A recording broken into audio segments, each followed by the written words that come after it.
He was a wealthy man scarred by loss, determined never to love again. She agreed to carry the child, unaware she was carrying much more than just a new life. The pregnancy revealed not only a child, but also memories and traumas. If you enjoy love and romance stories, watch until the end. Subscribe to this channel and leave a comment telling us where you're listening from. We'll keep going.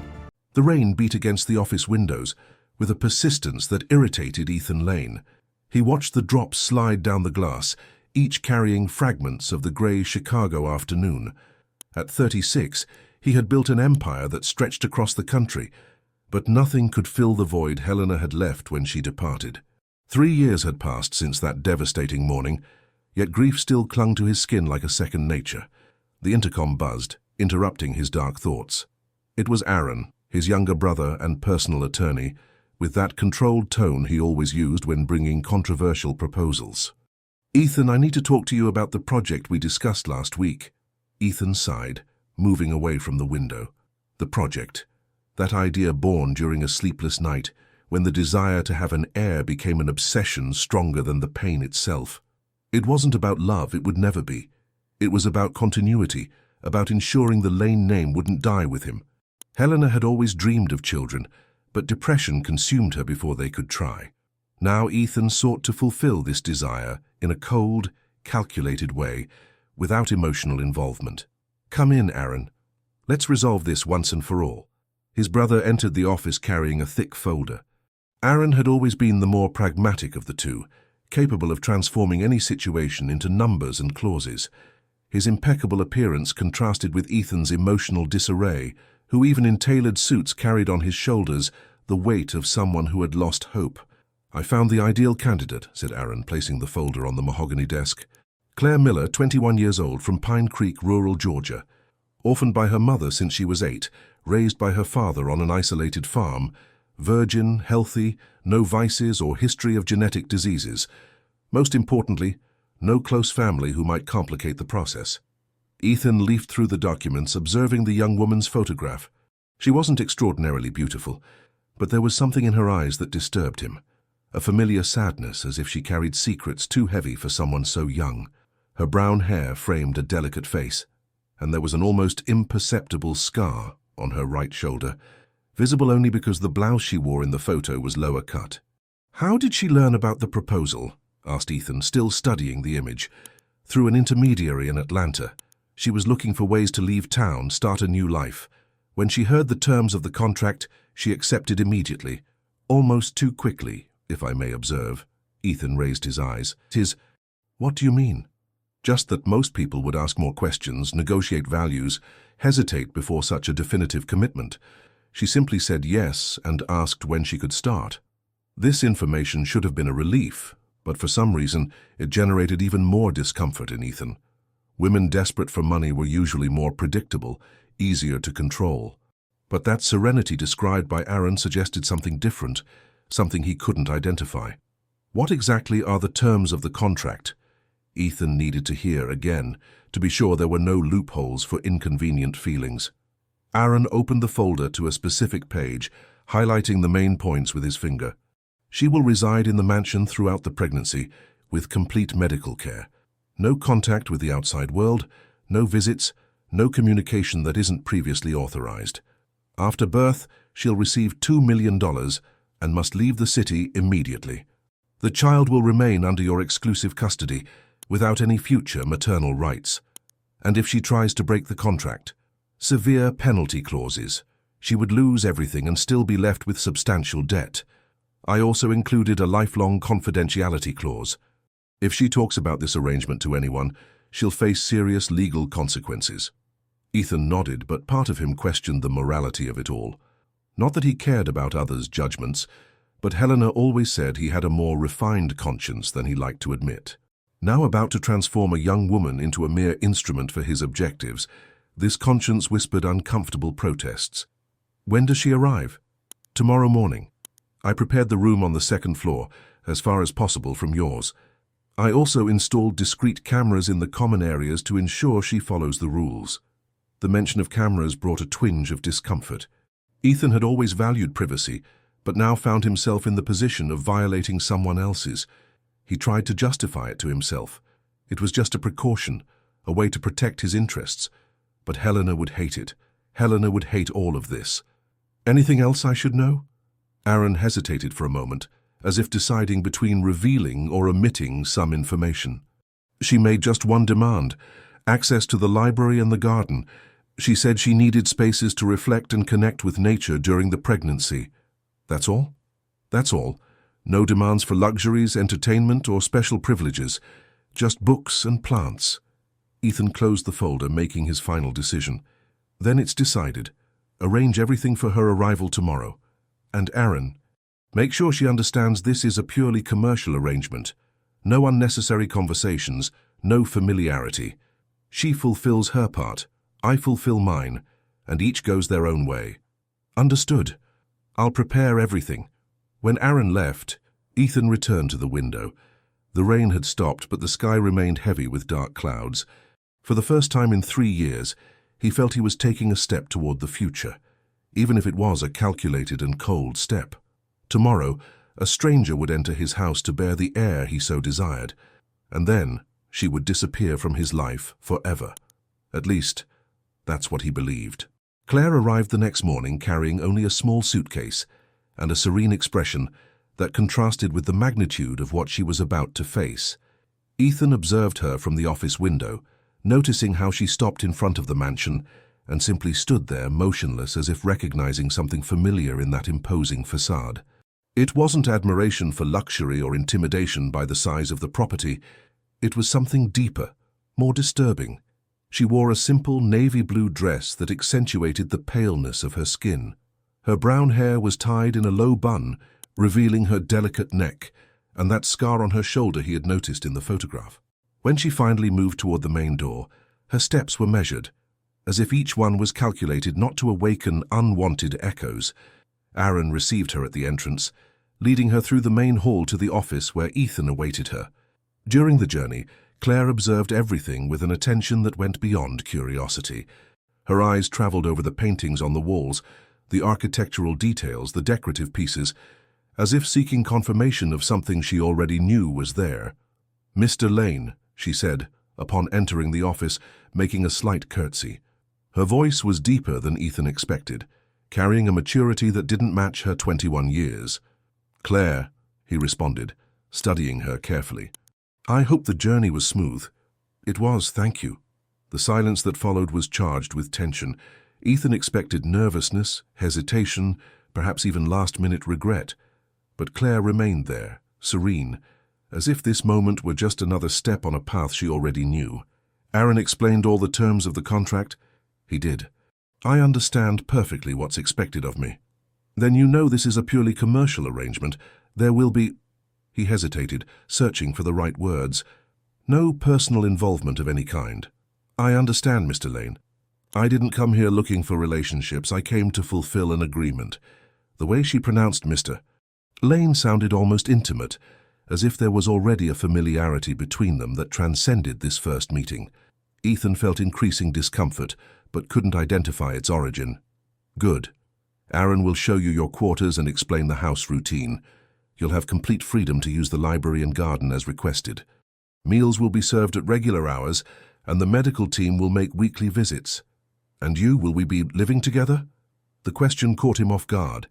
There was something in the way she formulated it that suggested not just curiosity, but expectation. "Our paths will cross minimally. I work a lot and prefer to maintain my privacy." "I understand," Aaron intervened, indicating the door. "Claire, if you'll follow me, I'll show you the house." As they walked away, Ethan remained in the office, disturbed by the sensation that something important had been left unsaid. Claire wasn't what he expected. She wasn't the frightened and desperate young woman he had imagined.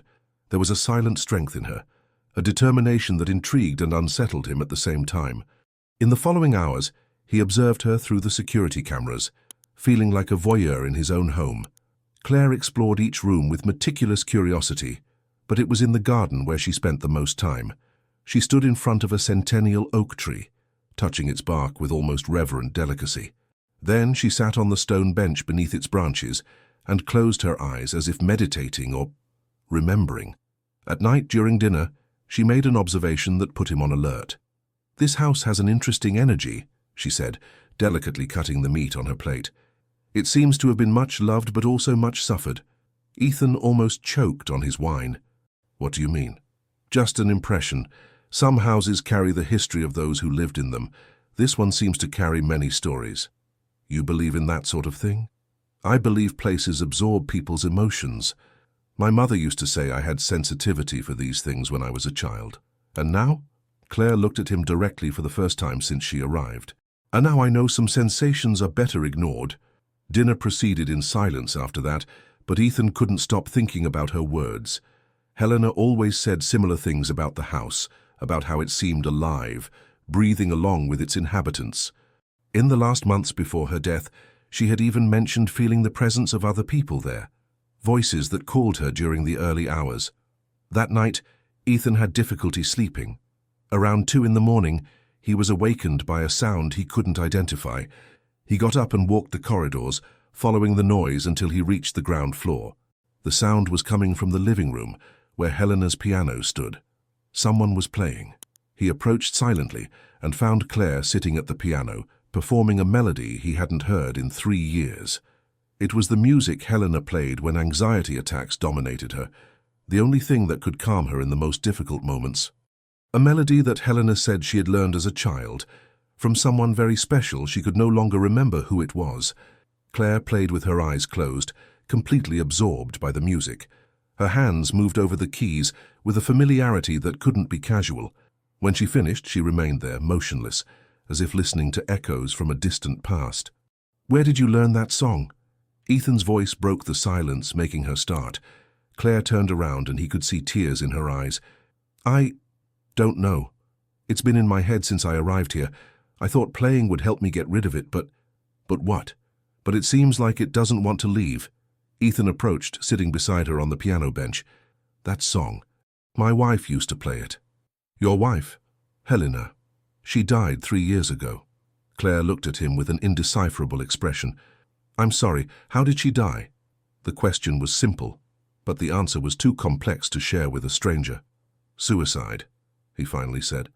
"At least that's what everyone believed." "And you? What did you believe?" Ethan hesitated. He had never verbalized his suspicions to anyone, not even Aaron. "I believed she was silenced because she knew too much." Claire nodded slowly, as if this revelation confirmed something she already suspected. Some people carry secrets that are too heavy. Sometimes these secrets end up being more dangerous for those who keep them than for those who hide them. "You speak as if you know what you're talking about." "Maybe I do." She stood up, smoothing her dress. "Good night, Mr. Lane. Thank you for letting me use the piano." As she walked away, Ethan remained there, feeling that something fundamental had changed between them. Claire wasn't just a stranger fulfilling a contract. She was a piece of a puzzle he didn't know he was trying to solve. The following days passed in a strange and tense routine. Claire spent her mornings in the library, absorbed in books she chose with very specific criteria. Ethan noticed through the cameras that she didn't read fiction or novels, but rather biographies, American history, and curiously, books on genealogy and family records. In the afternoons, she walked through the garden, always returning to that same centennial oak tree, where she would stay for hours observing something only she could see. Ethan tried to maintain distance, but found himself observing her with increasing frequency.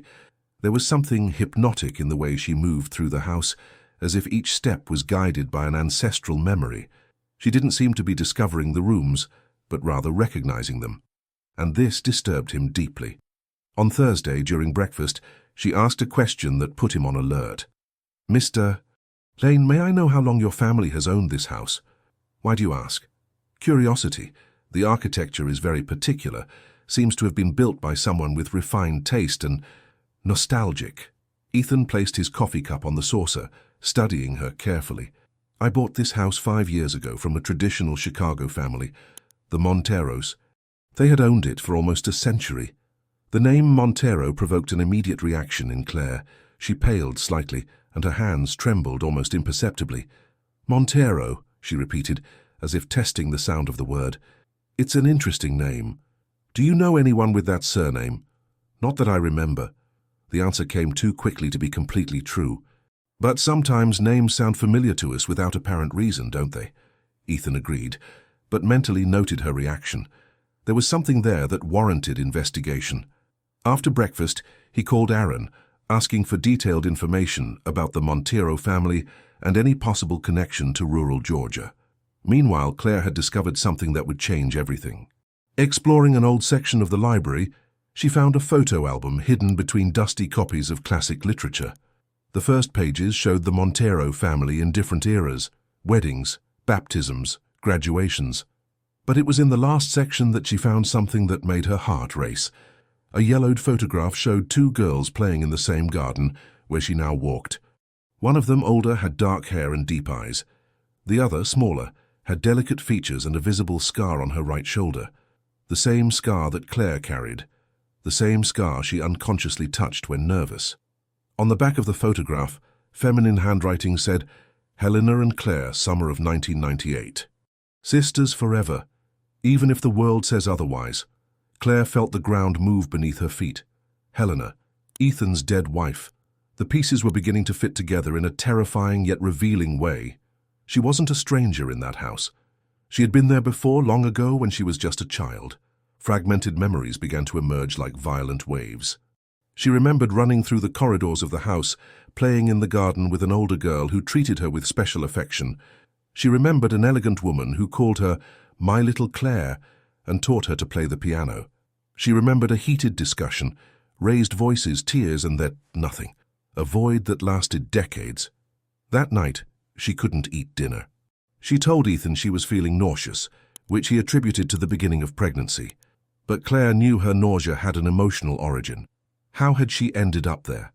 How had she accepted a contract that would take her back to the place where her childhood had been brutally interrupted? Around midnight, she went down to the garden.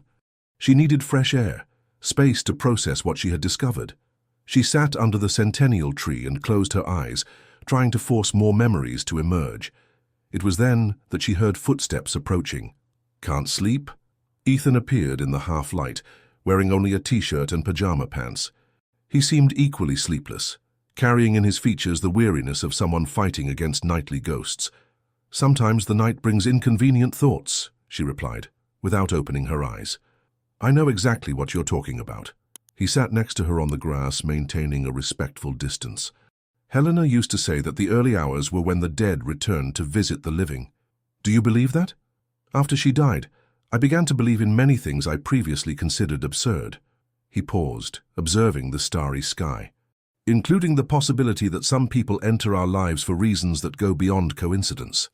Claire looked at him, feeling that he was trying to say something important. "What do you mean?" "You're not what I expected, Claire. When Aaron brought me your profile, I imagined someone completely different, someone more predictable. And how do you see me now?" Ethan hesitated, as if admitting something he preferred to keep secret. "I see someone who carries secrets, someone who knows this house better than they should, someone who plays music that only my wife knew." Claire's heart accelerated. He was suspicious. "Perhaps some songs are more universal than we imagine. Or perhaps some people are more connected than they appear to be." They remained silent for a few minutes, each lost in their own thoughts. Claire felt she was on the verge of a revelation that would change everything, but she also knew it wasn't the right moment yet. There were pieces missing from the puzzle, and she needed to find them before exposing the truth. "Ethan," she said, using his first name for the first time, "may I ask you a personal question?" "You may. How did Helena die? I mean, exactly how?" He looked at her, surprised by the sudden intimacy in her voice. "Why do you want to know?" "Because I have the feeling that her death has more to do with my presence here than either of us imagines." Claire's response was like a punch to the stomach. Ethan felt that she knew something, or at least suspected something that he himself still couldn't fully comprehend. She was found in the bedroom, on the Persian rug beside the bed. Apparently, she had taken an excessive amount of sedatives. She didn't leave a note, didn't give signs that she intended to kill herself. She simply departed. "But you don't believe it was suicide?" "No. Helena was investigating something in the weeks before she died, something about her own family, her childhood. She said she had discovered secrets that could destroy powerful people." Claire felt a shiver run down her spine. "What kind of secrets?" "I never found out, but I have the feeling that you can help me find that answer." When their eyes met that night, under the starlight, both knew that something inevitable was developing between them. It wasn't just physical attraction or intellectual curiosity. It was recognition, as if their souls had known each other for a long time and were just waiting for the right moment to reconnect. "Ethan," she whispered, "what if I tell you that perhaps Helena wasn't the only person in this house who carried dangerous secrets? I would say that you just became the most interesting and most dangerous person I've ever met." And in that moment, Claire knew there was no turning back. She was about to dive into a labyrinth of truths that could destroy them both, but could also save them. The next morning, Claire awoke with an iron determination. She needed to discover the whole truth about her connection to that house, to Helena, and consequently, to Ethan. The photograph she had found was just the beginning. There were more secrets hidden in that mansion, and she was determined to unearth them. While Ethan worked in his office, she methodically searched each room of the house. In the attic, she discovered old trunks full of Montero family documents.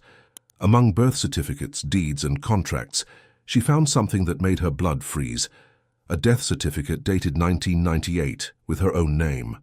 Claire Montero, 5 years old, died in a domestic accident, but she was alive. She was there, reading her own death certificate with trembling hands. How was this possible? And why would someone declare a child dead when she clearly wasn't? She continued searching and found a folder with adoption documents.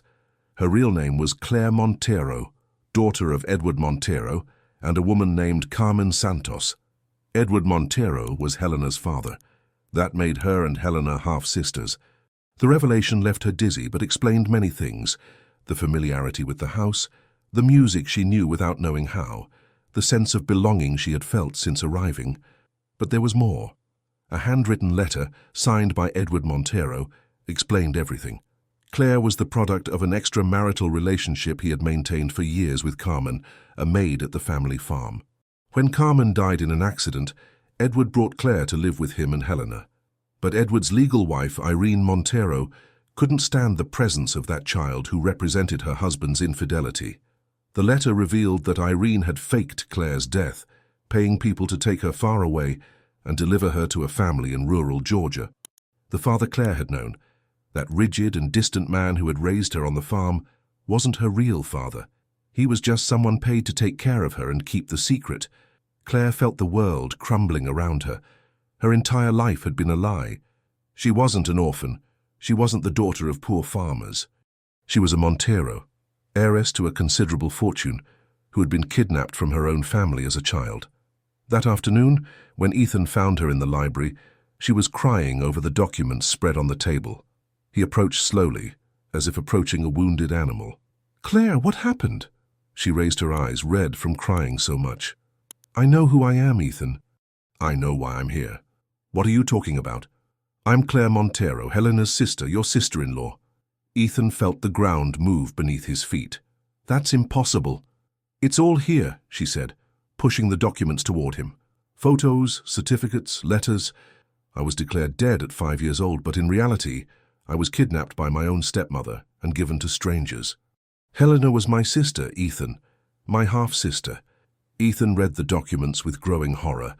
If all this were true, it meant that he was about to have a child with his dead wife's sister. It meant that Claire wasn't a randomly chosen stranger for his contract. She was family. "But how did you end up here? How did you accept this contract?" "I didn't know," Claire sobbed. "I grew up believing my parents were poor farmers. I never knew about my true identity. But now I understand why I felt so connected to this house since I arrived. I lived here, Ethan. I played in this garden. I learned to play piano with Helena's mother. So you remember? Fragments. Each day I spend here, more memories return. I remember Helena teaching me to tie my shoes. I remember sleeping in her room when I had nightmares. I remember the day strange men took me away while she screamed my name." Ethan sat heavily in the armchair, trying to process the magnitude of that revelation. "This changes everything, Claire. Everything. I know. I can't have a child with you. Not like this. Not knowing who you are." Claire stood up, wiping away her tears. "But I'm already pregnant, Ethan. The procedure was done 2 weeks ago. There's no turning back." The memory of the artificial insemination brought a new layer of complexity to the situation. They had followed all the medical protocols, maintained the physical distance the contract required. But now, knowing she was Helena's sister, everything seemed different. It seemed wrong. "Did Helena know?" asked Ethan. "In recent times, did she know you were alive?" "I think so. Remember you said she was investigating family secrets? Maybe she discovered what happened to me. Maybe she tried to find me. And maybe she was killed for it." The silence that followed was charged with terrifying implications. If Helena had discovered that Claire was alive, and if someone had killed her to keep that secret, then Claire was also in danger. "Ethan," she said, her voice trembling, "what if the people who took me away from here when I was a child discover I've returned? What if they think I know too much? Then we'll find out who these people are before they discover you." "How?"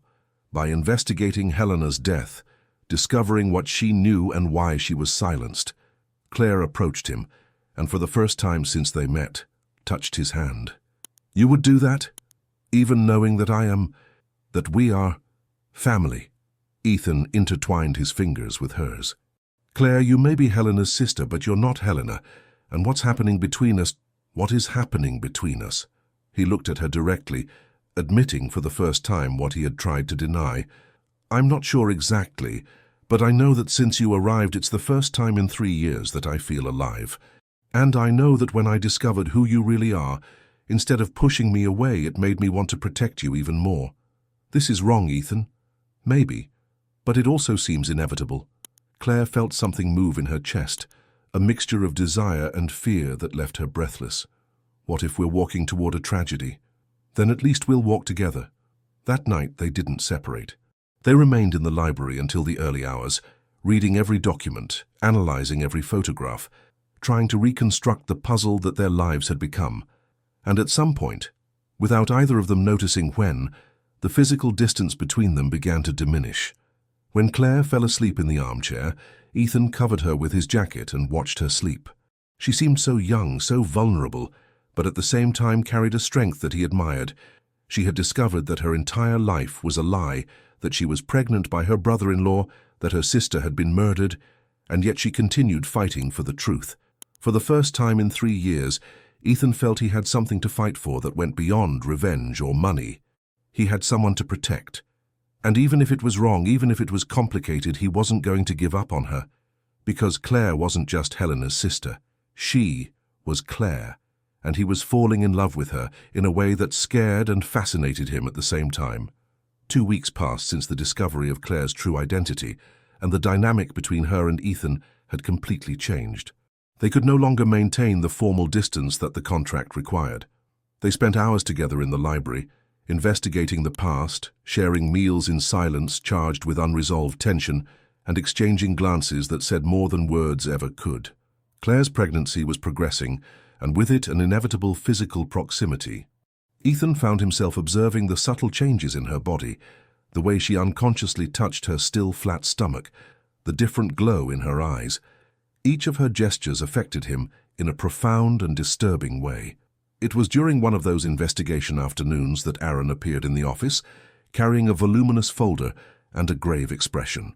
"Ethan, I've obtained information about the Montero family and about Claire." Claire was present, organizing old documents on the desk. She raised her eyes, anxious and fearful at the same time. "What did you discover?" asked Ethan. "First, I confirmed everything you already know. Claire is indeed Edward Montero's daughter and Helena's half-sister. But there's much more." Aaron placed the folder on the desk. "Edward Montero didn't die of natural causes, as was reported. He was poisoned." "Poisoned?" Claire paled. "By whom?" "There's no concrete proof, but the evidence points to Irene Montero, the stepmother. She had motives. Edward's inheritance would be divided between Helena and Claire, leaving her with much less than she expected." "But I was officially dead," Claire observed. "Exactly. And that's where the story gets more sinister. Irene faked your death, not just to get rid of you, but to ensure Helena inherited everything. Afterward, she planned to eliminate her too." The silence that followed was heavy. Claire felt nausea that had nothing to do with the pregnancy. "But Helena died 3 years ago," said Ethan. "Did Irene get what she wanted?" "Not exactly. Helena had discovered that Claire was alive. In the weeks before her death, she hired private investigators to find her. She knew that Claire was living in rural Georgia under a false identity. So Helena knew about me. Claire stood up, walking to the window. She was looking for me. She was. And more than that, she had altered her will. If anything happened to her, the entire Montero inheritance would go to you, Claire. You are officially the sole heir to a considerable fortune. Ethan felt his blood freeze. This means that Claire is in mortal danger. If Irene Montero discovers she's alive and back in the family home, she won't hesitate to eliminate her too. Claire turned to face them. Where is Irene now? Committed to a private psychiatric clinic in Woodbridge Valley. Officially, she suffered a nervous breakdown after Helena's death. But my sources indicate she's lucid and has resources to act. And that's not all, Aaron continued. I discovered that she maintains regular contact with a person who might be of interest to you, a psychiatrist named Dr. Cecilia Andrews. The name made Ethan stiffen. Cecilia? Helena's therapist? The same. She treated Helena in the last months of her life and, curiously, it was she who signed the death certificate confirming the suicide. But there are inconsistencies in the medical report she provided. Claire returned to the desk. What kind of inconsistencies? Helena was pregnant when she died, 2 weeks along, but this doesn't appear on the death certificate. The revelation fell like a bomb. Ethan felt the world spin around him. Helena was pregnant? Yes, and considering the moment of conception, the child would have been yours, Ethan. Claire observed Ethan pale and sit heavily in his chair. She felt a pang of something she couldn't identify as jealousy, sadness, or compassion. This changes everything, he murmured. Helena wouldn't kill herself while pregnant. She wanted children so badly. Exactly. Which reinforces the theory that she was murdered. But why? If she was already altering the will to benefit Claire, why kill her? Because Helena discovered something else. Something that Irene and Cecilia couldn't allow to come to light. Aaron opened another section of the folder. Helena had discovered that Claire wasn't just her sister. She was her daughter. The silence was absolute. Claire felt her legs weaken and leaned on the desk. What are you saying? Asked Ethan. Edward Montero wasn't Claire's father. Helena was her mother. Claire was conceived when Helena was just 15, the product of a rape that the family decided to cover up. Officially, Claire would be the daughter of Edward and an invented mistress. But in reality, she was Helena's daughter. Claire felt the world crumble again. This can't be true. It's all documented here. DNA tests done in secret, medical reports, intimate letters from Helena. She gave birth to you at 15 and was forced to give you to Edward to raise as if you were his daughter. And who is my real father? Aaron hesitated. There's no documentation about that.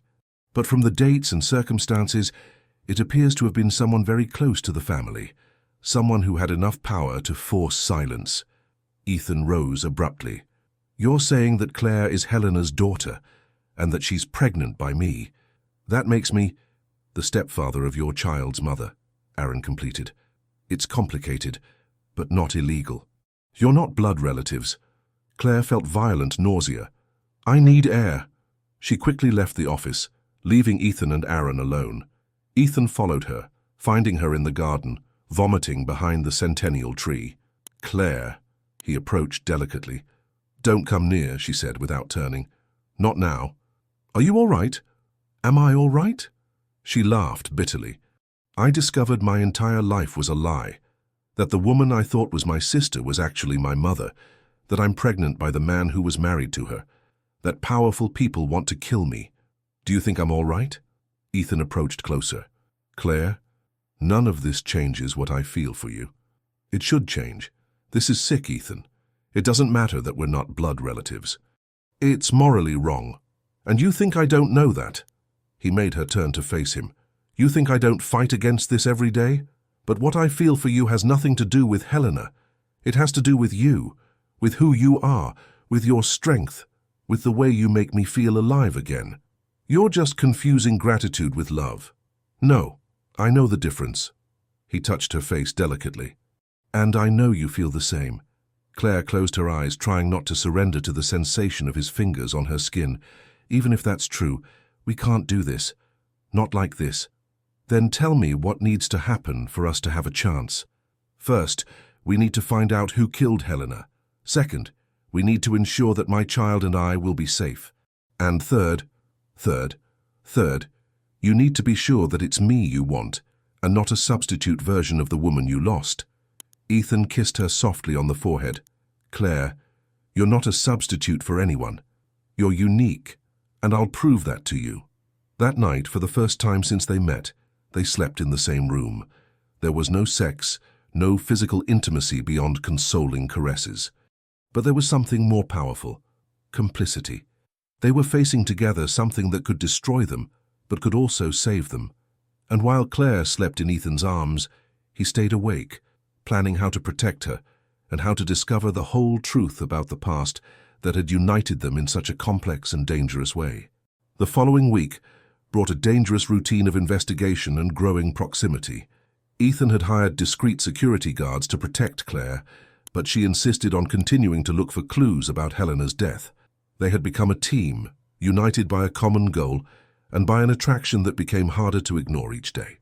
It was during one of these investigations that Claire found something that would change everything again. Rummaging through Helena's personal belongings, she discovered an intimate diary hidden in a secret compartment of the dressing table. The pages revealed not only Helena's desperation in the last months of her life, but also specific details about her search for Claire. "Ethan, you need to see this," she said, finding him in the office with the diary in her hands. He read aloud, "March 15th. I discovered that my daughter is alive. Cecilia tried to convince me they were just delusions, but I know Claire is somewhere in Georgia. I hired an investigator to find her against everyone's wishes. I need to see her again to ask forgiveness for being forced to abandon her." "She knew you were her daughter, not her sister," Ethan murmured. Claire continued reading. March 20th. "Ethan doesn't know I'm pregnant. I can't tell him yet, not while I haven't resolved the situation with Claire. If something happens to me, I want her to know I never stopped loving her. I want her to know she was conceived not in love, but grew up loved." And here, Claire pointed to a more recent entry, March 25th. "Cecilia is pressuring me to abandon the search. She says I'm becoming obsessed, that I need stronger medication, but I know she's hiding something I've always known. Since Claire disappeared, Cecilia has been very involved with our family." Ethan frowned. "Cecilia knew you since you were a child?" "It seems so. And there's more." Claire turned a few pages. Helena writes about a meeting she had with Cecilia a few days before she died. She had discovered that Cecilia had documents about the rape that resulted in Helena's pregnancy. Documents that included the identity of Claire's biological father. Who is it? Helena didn't have time to write. But she marks a meeting with Cecilia for the next day. The same day she was found dead. Ethan stood up, walking to the window. Cecilia killed Helena to protect someone. Someone important enough to be worth committing murder. Or she herself was being blackmailed. By whom? By who would have enough power to orchestrate a child's disappearance, forge official documents, and keep a psychiatrist under control for decades? They looked at each other, reaching the same terrible conclusion. There was someone very powerful behind all this. Someone who was still alive and who wouldn't hesitate to eliminate Claire to protect their secrets. That night, the tension between them reached a critical point. Claire was in the bedroom, organizing the documents they had found, when Ethan entered without knocking. He found her sitting on the bed, wearing only a nightgown, her loose hair falling over her shoulders. "Sorry, I didn't know you were—" "You don't need to leave," she said without raising her eyes from the papers. "We're just working." But the atmosphere in the room was anything but professional. Ethan sat in the armchair next to the bed, but his eyes couldn't turn away from the delicate curve of Claire's neck, from the way the nightgown revealed the smooth skin of her arms. "Claire," he said, his voice hoarser than he intended. How many weeks are you?" The question made her stop reading. 7 weeks. "Why?" "Because I can't stop thinking about you, about us, about what it means to be expecting my child." Claire finally looked at him. "Ethan, we can't what? Feel what we're feeling? Desire what we're desiring? We can't complicate even further a situation that's already too complicated." He stood up, approaching the bed slowly. "What if I tell you that you're the only thing that makes sense in the middle of all this confusion? I'd say you're confusing emotional dependency with love. It's not dependency, Claire. It's recognition. He sat on the edge of the bed. Since you arrived here, it's as if a part of me that was dead had awakened. It's not about Helena, it's not about the past. It's about you, about how you challenge me, how you make me want to be a better man. Claire felt her resistance melting away. Ethan, I feel it too. But what if we're wrong? What if this is just an illusion created by the intensity of the situation? Then we'll discover together. But I don't want to pretend anymore that I don't feel anything for you. When he extended his hand to touch her face, Claire didn't pull away. The touch was electric, making her close her eyes and lean toward him. Are you sure? She whispered. I'm sure I want to try. I'm sure I don't want to fight against this anymore. The first kiss was hesitant, almost reverent, but when Claire responded, pulling him closer, all restraint disappeared. They kissed hungrily, desperately, with months of accumulated tension finally finding release. This will change everything, Claire murmured against his lips. It already has, he responded, pulling her onto his lap. Since the first day you arrived here, everything changed. They made love that night for the first time, with an intensity that surprised them both. It wasn't just physical, it was emotional. It was the breaking of all the barriers they had built between them. When they finished, Claire was crying, not from sadness but from relief. I love you, she confessed, her head resting on his chest. I love you too, he answered, kissing her hair, and I'll protect you both. Even knowing it could be dangerous? Especially knowing it could be dangerous. The next morning they were awakened by Aaron knocking insistently on the door. Ethan put on a robe and answered, finding his brother with an expression of panic. Ethan, we have a problem. Cecilia Andrews is here. She says she needs to speak urgently with Claire. Claire sat up in bed, pulling the sheets to cover her body. She's here. Now. She's in the living room waiting. She says she has information about who really killed Helena. Ethan and Claire looked at each other. It was the opportunity they had been waiting for, but it could also be a trap. Tell her we'll be down in 10 minutes, Ethan decided. Ethan, Claire held him by the arm, what if it's dangerous? Then at least we'll discover the truth. As they dressed quickly, neither mentioned what had happened the night before, but both knew they had crossed a line from which there was no return. They were together now, for better or worse. And as they descended the stairs to meet Cecilia, Claire instinctively touched her stomach, where the child that would link them forever was growing. Regardless of what they discovered that morning, they would face it together, because the love they had discovered was stronger than any secret from the past, and it was worth fighting for. Cecilia Andrews was seated in the living room, impeccably dressed in a navy blue suit, but her appearance couldn't disguise the tension emanating from every fiber of her being. When Claire and Ethan descended the stairs, she stood up with a smile that didn't reach her eyes. Claire, she said, extending her hands as if to embrace her, you've grown so much. You're exactly as Helena described. Claire didn't move. You knew Helena for a long time, didn't you, Dr. Andrews? Cecilia, please. And yes, I knew Helena since she was a teenager. I was the Montero family psychiatrist for more than 20 years. So you were there when I disappeared, Claire said, her voice controlled but laden with accusation. Cecilia hesitated for a moment. I was. And that's what I need to talk to you about what really happened back then, and about how it led to Helena's death. Ethan positioned himself slightly in front of Claire, an unconscious protective gesture. Then start talking. Who killed Helena? Before I answer that, I need you to understand the context. The situation was much more complex than you imagine. Cecilia sat again, folding her hands in her lap. When Claire was born, Helena was only 15. She wasn't raped by a stranger, as you might have suspected.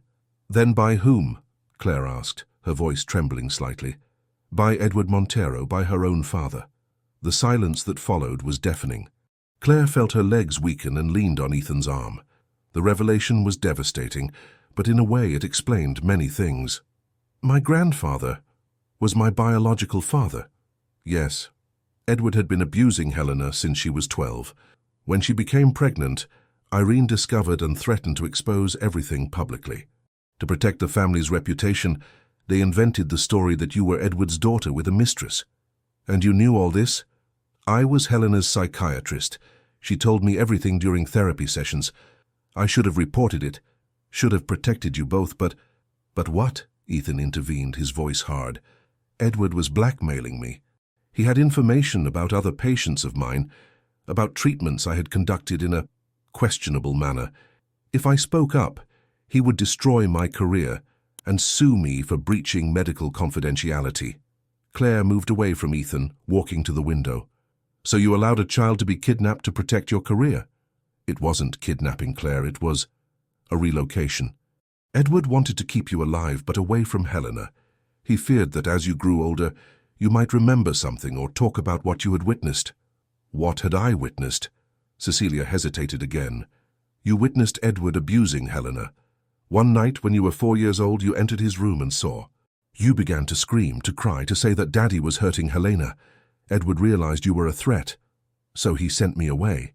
He paid a family in rural Georgia to take care of you, discreet people who wouldn't ask questions. You received false identities, forged documents. Officially, you were dead. Ethan approached Claire, placing his hands on her shoulders. And Helena? Did she know what was happening? Helena was devastated. She tried to kill herself twice after your disappearance. I had her committed, heavily medicated, so she would forget you. For years, she believed you had really died. Until recently, Claire murmured. Yes, 3 months before she died, Helena began having vivid dreams about you. She came to me, desperate, saying she knew you were alive. I tried to convince her they were just manifestations of guilt, but she hired investigators and discovered the truth. Discovered that you were alive. Discovered where you lived. Discovered you were being raised by people paid by Edward. She wanted to go to you, reveal everything, bring you back. But someone stopped her, Ethan concluded. Cecilia lowered her head. Helena came to me the night before her death. She had discovered not only that you were alive, but also that Edward had left specific instructions in his will. If anything happened to her, the entire family fortune would go to you. Which means that Irene Montero would have every reason to kill Helena and then eliminate you. Claire turned to face Cecilia. Was it Irene who killed Helena? Not directly, but she orchestrated everything. She blackmailed me, forced me to heavily medicate Helena on the night of her death. Helena didn't kill herself, Claire. She was murdered with an overdose of medications I was forced to administer. You killed Helena, Ethan said, his voice dangerously low. I was being blackmailed. Irene said that if I didn't cooperate, she would reveal everything about my complicity in Claire's disappearance. I would go to prison, lose everything. So you killed a pregnant woman to protect yourself. I didn't know she was pregnant. Cecilia stood up, desperate. If I had known, you would have done the same thing, Claire said, her voice cold. Because you've always been a coward. Claire, you need to understand that I came here to warn you. Irene discovered that you're alive and that you're here. She's already left the psychiatric clinic. She's coming here. When? Today. She could arrive at any moment. Ethan moved quickly, picking up the phone. Aaron, come here immediately. And bring reinforced security. It won't help, Cecilia said. Irene isn't coming alone. She's brought people who won't hesitate to kill you both. Then why did you come to warn us? Claire asked, suspicious of Cecilia's motivations. Because I've lived with this guilt for 20 years. Because I helped destroy your family, helped kill Helena, and I can't live with it anymore. I want you to have a chance to defend yourselves. Or you want us to eliminate Irene so you don't have to worry about blackmail anymore. Cecilia didn't answer, but her silence was revealing. Where is Irene now? Ethan asked. On her way. She should arrive in 2 hours. Time enough for us to leave. No, Claire said firmly. We're not running away. I ran from this woman once when I was a child. I won't run again. Claire, you're pregnant. You can't risk yourself. Our child can't grow up with this threat hanging over us. We need to end this here and now. Ethan looked at her, recognizing the determination in her eyes. It was the same determination he had seen in her since the first day, the strength that had attracted him from the beginning. Then we'll confront Irene, he decided, but we'll do it our way. How? We'll use the one thing she doesn't expect, the truth. We'll expose everything. All the crimes, all the lies, everything she did. And if she kills us first, then at least we'll die fighting. Claire approached Ethan, taking his hands. Are you sure? I'm sure that I love you. I'm sure that our child deserves to grow up in a world where truth prevailed. And I'm sure that I won't let anyone hurt you again. When they kissed, Cecilia observed them with a mixture of envy and regret. She had lost the chance to have a real life, a family, true love, all because of fear and cowardice. "There's one thing you need to know," she said, interrupting the moment. "Irene isn't just coming to kill you. She's coming to take the baby. She believes that, as Edward's great-grandchild, the child has a right to the family inheritance." "She won't even get close to our child," Ethan said, pulling Claire into his arms. "Our child?" Cecilia asked, confused. "Yes," Claire answered, raising her chin. "Our child, because we're a family now, and families protect each other." And in that moment, as they prepared for the final battle, Claire and Ethan knew they had found something worth more than any inheritance. They had found a love that was capable of facing any darkness from the past. The next 2 hours were the most tense of Claire and Ethan's lives. Aaron arrived with a security team, transforming the mansion into a fortress.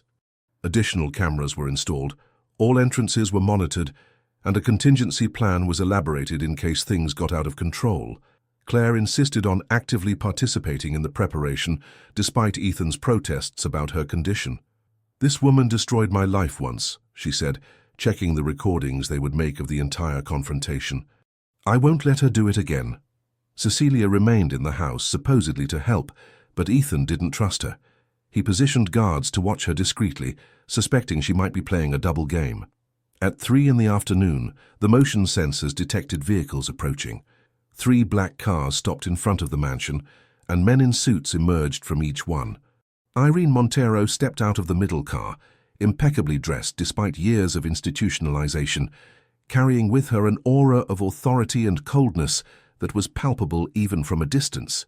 "She brought an army," Aaron murmured, observing through the cameras. "It doesn't matter," Ethan replied, adjusting the bulletproof vest he had insisted Claire wear. "We're ready." Claire touched the recording device hidden in her blouse. "Remember, we need her to confess everything. We need irrefutable evidence." The doorbell rang, a sound that echoed through the mansion like an omen. Ethan opened the door, finding Irene accompanied by 2 men who clearly weren't ordinary security guards. "Ethan," Irene said, with a smile that had nothing maternal about it.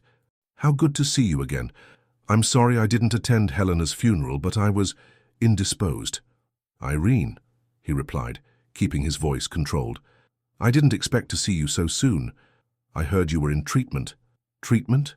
She laughed, an unpleasant sound.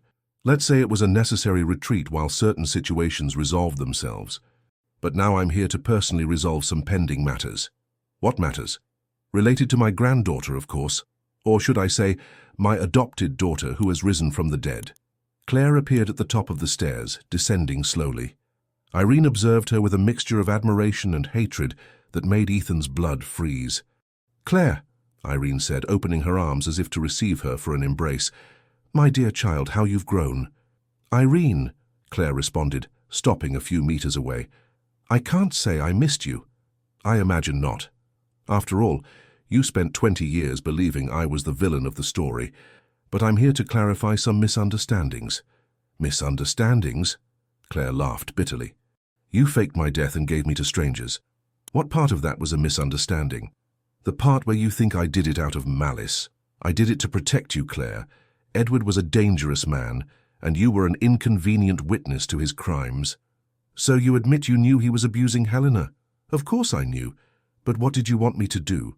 He was my husband, Helena's father. Reporting him would destroy the entire family." Ethan approached Claire, a protective gesture that didn't go unnoticed by Irene. "I see you've become close," she observed, with a tone that made clear what she thought about it. "How close, exactly?" "Very close," Claire responded, intertwining her fingers with Ethan's. "Close enough to be expecting a child together." Irene's smile widened in a disturbing way. "Perfect. Then you understand why I'm here. To try to kill us, like you did Helena." "Kill you?" "Dear, why would I do that?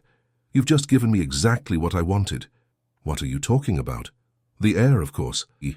The baby you're expecting is Edward's great-grandchild, Helena's grandchild, and technically my great-grandchild too. He has a right to the Montero family inheritance."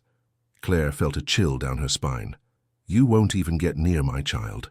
"Your child?" Irene laughed again. "Dear, you're pregnant by your own mother's husband. This scandal, when it comes to light, will destroy you both. You'll lose custody of the child, and I, as the only sane and responsible relative, will assume custody. That will never happen, Ethan intervened. No? Let me explain how this will work. You will voluntarily give me the child after birth. In exchange, I won't reveal your scandal to the press. You can continue living together if you want, but far away from my great-grandchild. And if we refuse, then I'll reveal everything. The incest, the forged documents, the truth about Helena's death. You'll be arrested, and I'll assume custody of the child anyway. Claire took a step forward. You're forgetting something important, Irene. What? You're confessing all this while being recorded. Irene's smile disappeared. Recorded? Every word.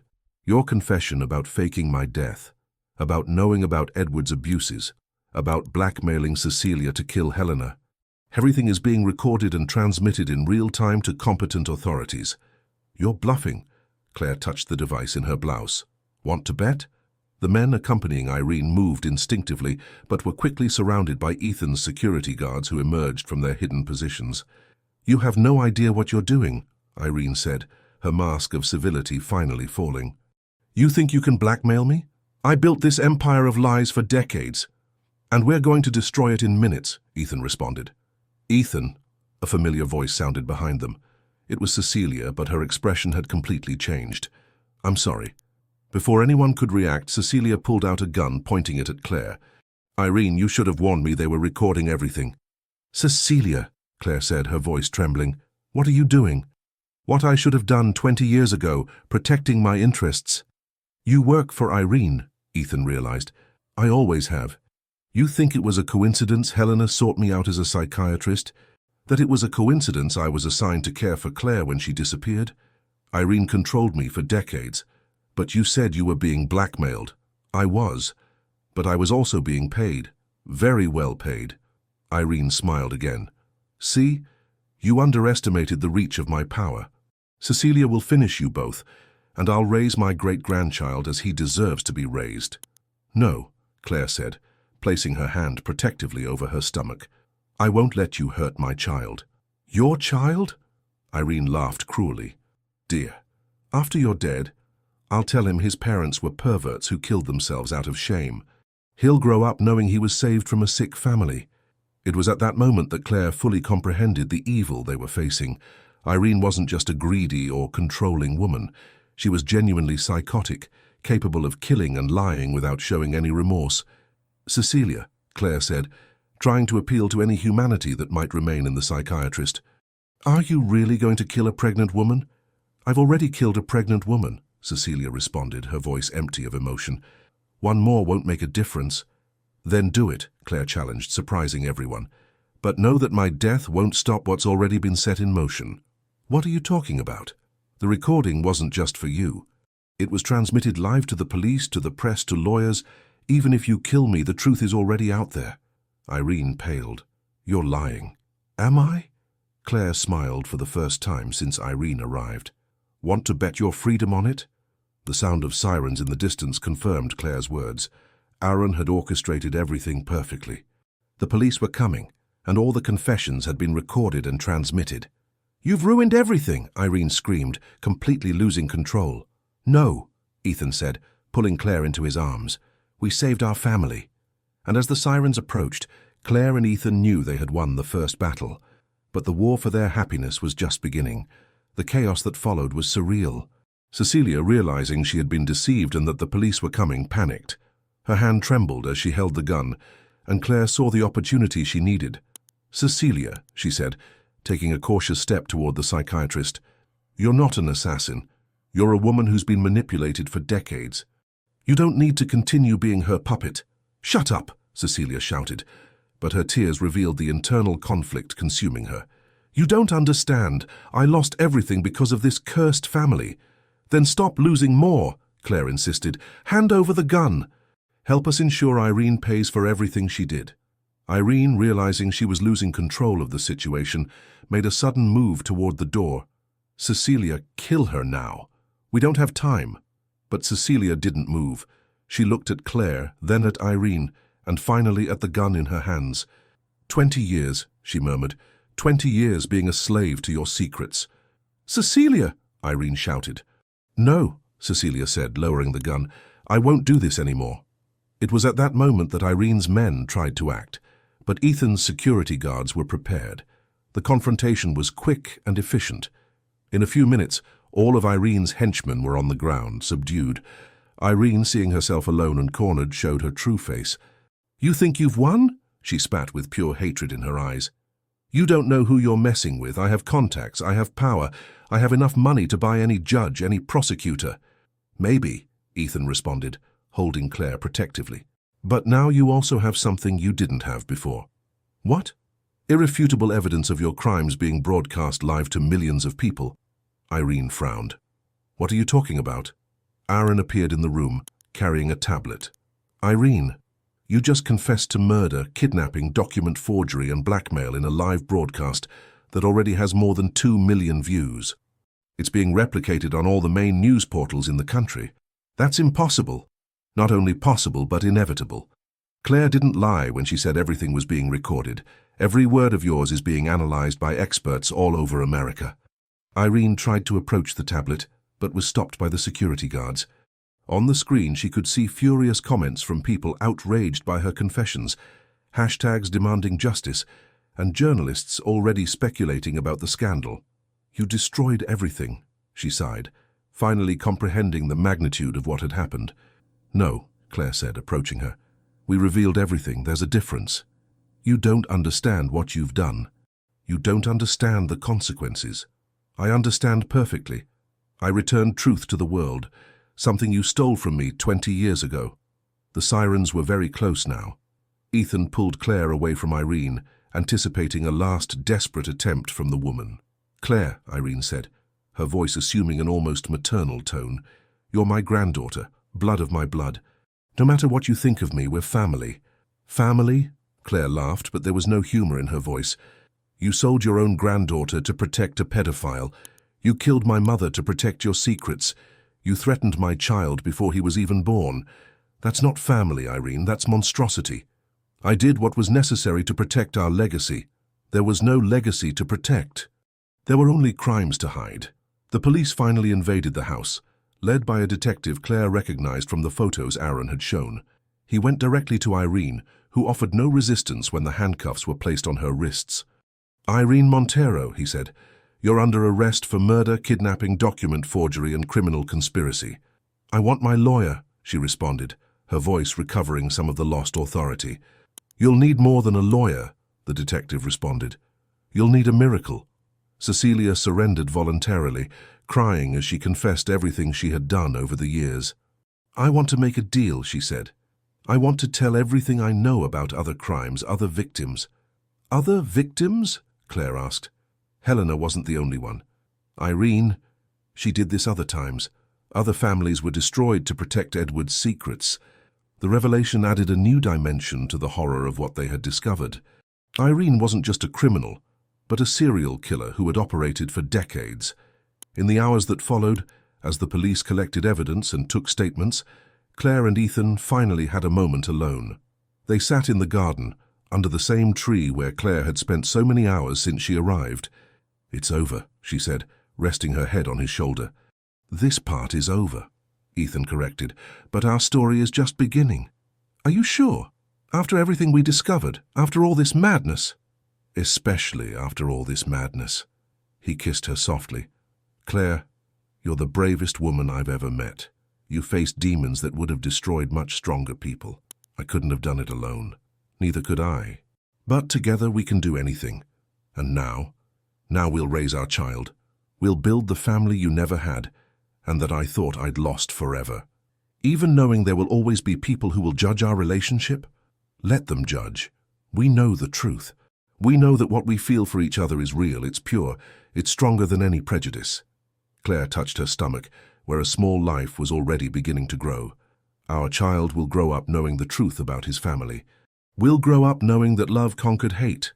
We'll grow up knowing he has parents who fought for him before he was even born." That night, while the press speculated about the scandal and lawyers prepared the cases, Claire and Ethan slept together for the first time without fear. There were no more secrets between them, no more threats hanging over their heads. But most importantly, they had discovered something they thought was impossible, a love that had been born from the ashes of the past and was strong enough to build a future. The next morning, Claire woke up with more intense morning sickness. Ethan found her in the bathroom, holding her hair as she vomited. "Maybe we should call a doctor," he suggested, concerned. "It's not necessary," she responded, washing her face. "It's normal. Our baby is just reminding us that he's growing." "Our baby," he repeated, smiling. "I like how that sounds." "So do I." "Claire?" "Yes?" "Marry me." She turned to face him, surprised. "Ethan, I know it's early. I know we're still processing everything that happened. But I don't want one more day without knowing you're my wife. People will talk. Let them talk. I want the world to know that you're my family, that our child will be born in a home where his parents love each other and are committed to one another." Claire felt tears in her eyes. "Yes," she whispered. "Yes, I want to marry you." When they kissed, both knew they had found something that no scandal, no judgment, no prejudice could destroy. They had found true love, forged in the fire of adversity and tempered by the courage to fight for what was right. And as the sun rose over Chicago, Claire and Ethan began to plan not just a wedding, but a lifetime of happiness that no one could take from them. 6 months later, Claire was sitting under the same centennial oak in the garden, watching Ethan play with their newborn son. The baby had been born strong and healthy, with his father's dark eyes and his mother's serenity. They had named him Edward, not in honor of the abusive grandfather, but to redeem a name that had been stained by so much horror. Irene's trial had become one of the most closely followed in the country's history. She was sentenced to life imprisonment for multiple murders, including Helena's and several others who had tried to expose the Montero family secrets over the years. Cecilia, in exchange for her cooperation, received a lighter sentence, but still significant. "You're thinking about them again," Ethan said, approaching with Edward in his arms. "Sometimes it's inevitable," Claire responded, extending her arms to take her son, but not with sadness, with gratitude. Gratitude for everything we went through that led us here, for our son being born free from the shadows of the past. Ethan sat beside her, watching her nurse Edward. In recent months, he had discovered a peace he hadn't known since childhood. Claire had transformed not only his life, but his perspective on what it meant to be family. "Aaron called today," he said. "The official adoption papers were approved. Now you're officially Claire Lane." "And I feel that way," she smiled. "For the first time in my life, I feel I have a real, complete identity. Our marriage was just the beginning, and we still have a lifetime ahead of us." They had married discreetly, with only Aaron and a few close friends present. The ceremony was simple but filled with meaning. When they exchanged rings, they weren't just uniting as husband and wife, but as survivors who had chosen to build something beautiful from the ruins of the past. "Ethan," Claire said, adjusting Edward in her arms, "sometimes I think about Helena, about how happy she would be to know we found each other. Do you think she planned this? Not consciously, but perhaps somehow she knew we needed each other, that you needed someone who understood pain and I needed someone who understood love. You completely changed my life, Claire. Before you arrived, I was just surviving. Now, I'm living." "We saved each other." Edward began to cry and Claire gently rocked him. "I think someone's hungry again." "He's just like his father," Ethan joked. "Always thinking about food. At least he didn't inherit your stubbornness," Claire retorted, laughing. "We don't know that yet. He's only 3 months old." As they walked back to the house, Claire thought about how dramatically her life had changed. A year before, she was a lost young woman in rural Georgia, not knowing who she really was. Now she was a mother, a wife, and most importantly, she had a real family. "Have you thought about having more children?" Ethan asked, as if reading her thoughts. "I have, but not immediately. I want to enjoy every moment with Edward, every phase of his growth." "But you want to?" "I do. I want him to have siblings, for our house to be full of laughter and games. I want him to grow up knowing he's loved and protected. And he will know. All our children will know." That night, after Edward fell asleep, Claire and Ethan sat in the library, where they had spent so many nights investigating the past. Now the shelves were filled with books about motherhood, fatherhood, and child development. "Do you regret anything?" Claire asked, nestling in his arms. "What could I regret? Having accepted that contract, having brought me here, having fallen in love with someone with such a complicated past." "Claire," he made her look at him, That contract was the best decision I ever made in my life. Not because you bore my son, but because you gave me back the ability to love, even with all the pain it brought. Especially because of the pain. Because we went through everything together. Because we proved that our love is stronger than any obstacle. I love you so much, Ethan. I love you too. More than I thought it was possible to love someone. They made love that night with a passion that had matured and deepened. It was no longer the desperate urgency of the first moments, but a deep connection between two people who had chosen to build a life together. The next morning, Claire found a box on her dressing table. Inside was a gold bracelet with a pendant in the shape of a tree. "The garden tree," she said when Ethan appeared in the bedroom. "I had it made especially for you. It represents our roots, our family, our permanence. It's perfect, like you. I'm not perfect, Ethan. I'm just a woman who learned to fight for what she loves. And that's exactly what makes you perfect for me." Months passed, and life settled into a happy routine. Edward grew healthy and surrounded by love. Claire had resumed her studies, pursuing psychology to help others who had gone through similar traumas. Ethan had expanded his business, but always ensuring that work never interfered with family life. On a Sunday afternoon, while having a picnic in the garden, Edward took his first steps. He tottered between Claire and Ethan, both laughing and applauding each awkward movement. "He's going to be a strong man," Ethan said, picking Edward up in his arms when he finally reached his goal. "He's going to be a good man," Claire corrected. "Strength he already inherited from us. Goodness is what we'll teach him. Our family is small, but it's perfect." "It won't be small for much longer," Claire said, smiling mysteriously. Ethan stared at her. "Claire, are you 2 months pregnant?" she confirmed. "I found out yesterday." Ethan kissed her with such enthusiasm that Edward began to laugh, clapping his hands as if he understood that something wonderful was happening. "Another miracle," he murmured against her lips. "Our miracle." As the sun set over Chicago, Claire observed her family, her husband, her son, and the baby growing in her womb. She thought of Helena, of all the sacrifices that had been made, of all the pains that had been overcome. The house that had once been the scene of so much suffering now echoed with laughter, with music, with love. Claire had transformed those dark corridors into a home full of light. "Are you happy?" Ethan asked, noticing her contemplative expression. "Happier than I ever thought possible. Even knowing there will always be people who will question our story. Let them question. We know the truth. We know that our love was born from the courage to face the past and choose the future. And what a bright future we have ahead." "Yes," Claire agreed, watching Edward try to take a few more steps. "A future where our children will grow up, knowing they are unconditionally loved, where they will learn that family isn't just about blood, but about choices, about commitment, about love." That night, after putting Edward to bed, Claire and Ethan sat at the piano where it all began. She played the melody that Helena used to play, but now the music didn't bring sadness. It brought hope. "You know what's most amazing," Claire said, stopping playing. "What?" "That of all the contracts you could have made, of all the women you could have chosen, fate conspired for you to choose exactly the person you needed to find. You think it was fate. I think it was love. Love that transcends time, that overcomes obstacles, that transforms tragedies into triumphs. So you believe we were destined to be together. I believe we were destined to save each other." And as the music echoed through the house, Claire and Ethan knew they had found something that no contract could have guaranteed, an eternal love, built on the solid foundation of truth, courage, and the determination to fight for what truly matters. Their story had begun with a cold and calculating contract, but had transformed into the most beautiful proof that true love always finds a way. And that, sometimes, the greatest happiness is born from the darkest moments of life. The future stretched out before them, full of infinite possibilities, and they would face it together as they always had, as they always would.